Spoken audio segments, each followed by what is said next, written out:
নবী বলেন গরিবের সাথে আমাকে হাসুর করাইও।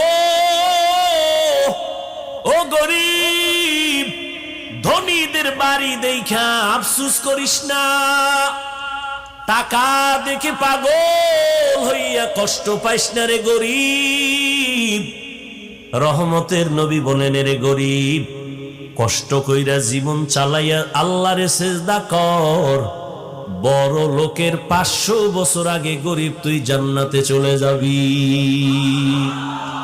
আতিনা ফি দারে দুনিয়া না হাসান, আতিনা ফি দারে উকবানা হাসান, ইয়া গিয়াসাল মুস্তাগীসিন ইহদিনা লিফতিখারা বিল উলুমে ওয়াল গিনা।